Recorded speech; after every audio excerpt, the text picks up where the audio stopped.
জানিয়ে দিব এই মুহূর্তে পাওয়া আপডেট আন্তর্জাতিক সংবাদ। শুরুতেই শিরোনাম। ইসরায়েল হামলা চালালে দ্রুত প্রতিশোধ নেবে ইরান। এরপরে আমেরিকার কপটতা, মুখে শান্তির বলি, প্রকাশ্যে ইসরায়েলকে ধ্বংসাত্মক অস্ত্রের সরবরাহ। জানাবো ইসরায়েলে হামলার জন্য সর্বোচ্চ সম্মাননা পেলেন আইআরজিসি কমান্ডার। আরও থাকবে হামলার পর থেকে নাসরুল্লাহর সম্ভাব্য উত্তরসূরি সাফিউদ্দিনের খোঁজ নেই। এবং সবশেষে গাজায় মসজিদ স্কুলে ইসরায়েলের বিমান হামলা, নিহত 24। শুনছিলেন সংবাদ শিরোনামগুলো, এবারে বিস্তারিত।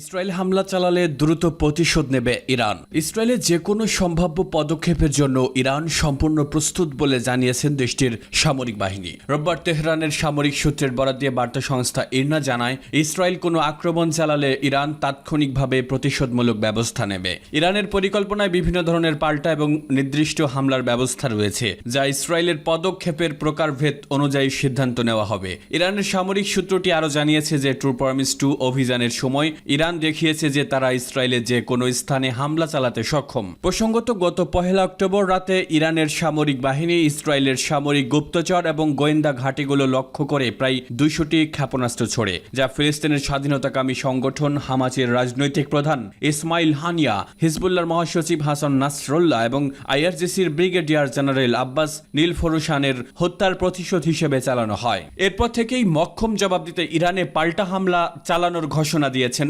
ইসরায়েলের প্রধানমন্ত্রী বেনিয়ামিন নেতানিয়াহু। শনিবার জাতির উদ্দেশ্যে দেওয়া এক ভাষণে ইসরায়েলের প্রধানমন্ত্রী বলেন, সম্প্রতি ইরান ইসরায়েলে যে মাত্রার ক্ষেপণাস্ত্র হামলা চালিয়েছে, বিশ্বের অন্য কোনো দেশ তাদের ভূখণ্ড ও জনগণের উপর ওই মাত্রার হামলা বরদাস্ত করবে না, ইসরায়েলও করবে না। নেতানিয়াহু বলেন, নিজের ভূখণ্ড ও নাগরিকদের রক্ষা করা শুধু আমাদের অধিকারই নয়, এটি ইসরায়েলেরও দায়িত্ব। ইসরায়েল সেই দায়িত্ব নিশ্চিতভাবে পালন করবে। এমন প্রেক্ষিতে ইরানের এই বার্তা ইসরায়েল ও ইরানের মধ্যে উত্তেজনা আরও বাড়িয়ে তুলেছে, যা আঞ্চলিক নিরাপত্তার জন্য গুরুতর হুমকি হয়ে দাঁড়িয়েছে। সূত্র মেহের নিউজ এজেন্সি।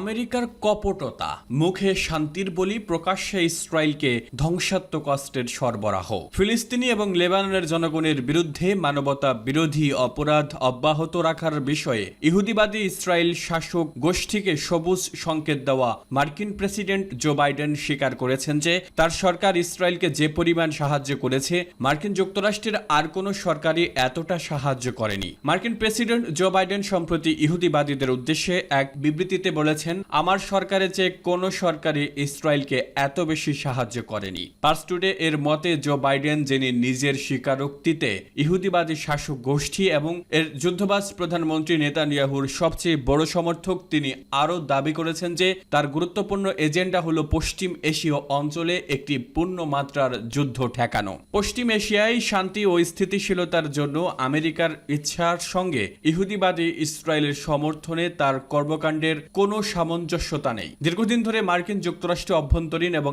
আন্তর্জাতিক জনমতের চাপে গাজা ও লেবাননের যুদ্ধ বন্ধ করার জন্য একটি যুদ্ধবিরতি প্রতিষ্ঠা এবং পক্ষগুলোর মধ্যে একটি চুক্তিতে পৌঁছানোর চেষ্টা করছে বলে দাবি করছে। মার্কিন সরকার পশ্চিম এশিয়ায় যুদ্ধের আকাঙ্ক্ষা এবং হত্যালোভীর সঙ্গে সামঞ্জস্য রেখে সর্বদা একাধিক এবং পরস্পর বিরোধী অবস্থান গ্রহণ করার সময় এই দাবি করা হয়। এর ফলে ইহুদিবাদী ইসরায়েলের প্রধানমন্ত্রীকে নির্ভীকভাবে তার অপরাধ চালিয়ে যেতে এবং এখন যুদ্ধের পরিধি লেবাননে প্রসারিত করতে তাকে সাহায্য করেছে। মার্কিন যুক্তরাষ্ট্রের সাবেক প্রেসিডেন্ট বারাক ওবামার আমলে তেল আবিব ও ওয়াশিংটনের মধ্যে চুক্তি অনুযায়ী আমেরিকা প্রতি বছর ইহুদিবাদী ইসরায়েলকে $3.8 বিলিয়ন সামরিক প্যাকেজ দেবে বলে সিদ্ধান্ত গৃহীত হয়। অন্যদিকে একটি প্রতিবেদনে বলা হয়েছে, 2023 সালের 7 অক্টোবর হামাসের সঙ্গে ইসরায়েলের যুদ্ধ শুরু হওয়ার পর থেকে আমেরিকা 2024 মার্চ বিল থেকে $3.8 বিলিয়ন এবং 2024 এপ্রিলের একটি সম্পূরক বরাদ্দ বিল থেকে $8.7 বিলিয়ন সহ ইসরায়েল কমপক্ষে $12.5 বিলিয়ন সামরিক সহায়তা প্রদানের আইন প্রণয়ন করেছে।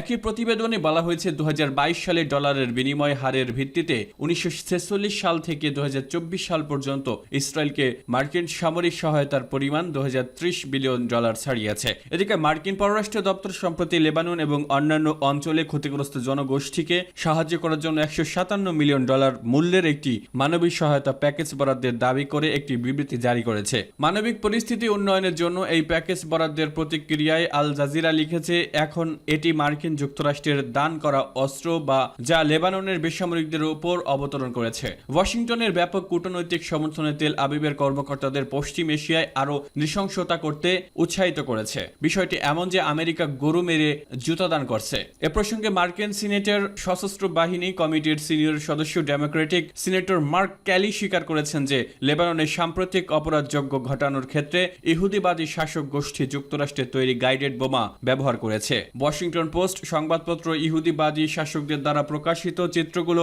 পরীক্ষা করার পরে লিখেছে, ইসরায়েল সম্ভবত বৈরুতে হামলায় মার্কিন যুক্তরাষ্ট্রে তৈরি 2000 পাউন্ড বোমা ব্যবহার করেছিল, যার ফলে হিজবুল্লাহর মহাসচিব সাইয়েদ হাসান নাসরুল্লাহ শহীদ হন।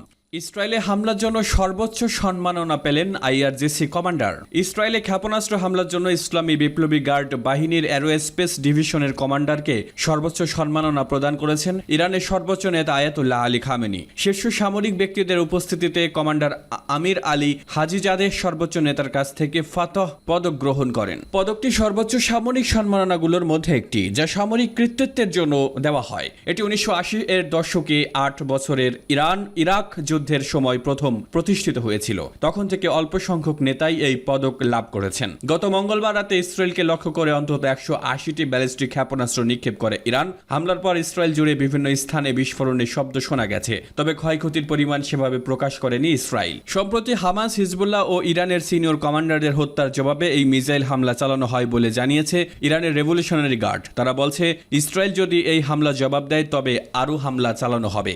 হামলার পর থেকে নাসরুল্লাহর সম্ভাব্য উত্তরসূরি সাফিউদ্দিনের খোঁজ নেই। শুক্রবার বৈরুতের দাহিয়া এলাকায় ইসরায়েলি বিমান হামলার পর থেকে হিজবুল্লাহর সিনিয়র নেতা হাশেম সাফিউদ্দিনের সঙ্গে যোগাযোগ বিচ্ছিন্ন হয়ে পড়েছে। সাফিউদ্দিনকে হিজবুল্লাহর প্রয়াত হাসান নাসরুল্লাহ সম্ভাব্য উত্তরসূরি হিসেবে দেখা হচ্ছিল।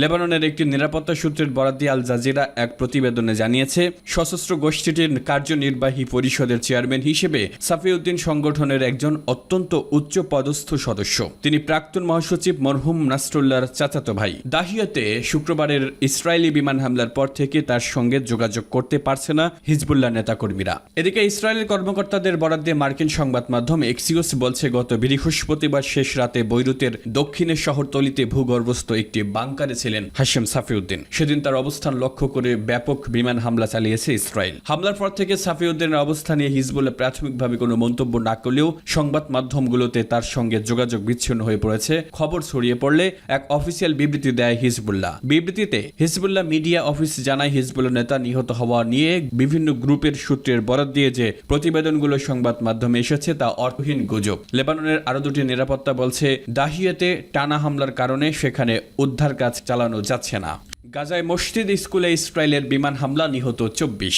গাজা উপত্যকার একটি মসজিদ ও একটি স্কুলে ইসরায়েলের প্রতিরক্ষা বাহিনী বিমান হামলা চালিয়েছে। হামলার নিক্ষিপ্ত গোলায় নিহত হয়েছেন অন্তত 24 জন ফিলিস্তিনি। সে সঙ্গে আহত হয়েছেন আরও 93 জন। রোববার ভোরের দিকে হামলা চালানো হয় বলে জানিয়েছে হামাস নিয়ন্ত্রিত গাজার মিডিয়া অফিস। মিডিয়া অফিসের তথ্য মতে ইসরায়েলি বিমান হামলার লক্ষ্যবস্তু ছিল একটি মসজিদ ও একটি স্কুল, যেখানে বাস্তুচ্যুত মানুষরা আশ্রয় নিয়েছিলেন। আলাক্সা হাসপাতালের নিকটবর্তী দেইর আল বালাহ এলাকার ওই মসজিদ এবং ইবনে রুশদ স্কুলে এই হামলা চালানো হয়। গাজার বেসামরিক প্রতিরক্ষা বিভাগের মুখপাত্র মাহমুদ বাশাল এএফপিকে বলেন, মসজিদে হামলায় নিহত হয়েছেন 21 জন, বাকি 3 জন নিহত হয়েছেন স্কুলে হামলার ঘটনায়। সেই সঙ্গে উভয় ঘটনায় আহত হয়েছেন 93 জন। আহতদের মধ্যে বেশ কয়েকজনের অবস্থা আশঙ্কাজনক। আহতদের সবাইকে গাজার আল আকসা হাসপাতালে ভর্তি করা হয়েছে বলে জানিয়েছেন বাশাল। রোববার পৃথক এক বিবৃতিতে ইসরায়েলের প্রতিরক্ষা বাহিনী এএফপিকে জানিয়েছেন, হামাস সন্ত্রাসীদের উপর সুনির্দিষ্ট হামলা চালানো হয়েছে। ফিলিস্তিনি প্রতিরোধ গোষ্ঠী হামাস ওই মসজিদ ও স্কুলটিকে কমান্ড সেন্টার হিসেবে ব্যবহার করেছিল বলে দাবি করেছে আইডিএফ আরো জানায়, তাদের কাছে তথ্য রয়েছে গাজায় দেইর আল বালাহ সেই মসজিদ এবং স্কুলটিতে সাধারণ ফিলিস্তিনিদের ছদ্মবেশে হামাসের সন্ত্রাসীরা অবস্থান নিয়েছে। তাদের অভিযানের প্রধান ও একমাত্র লক্ষ্য ছিল সন্ত্রাসীরা।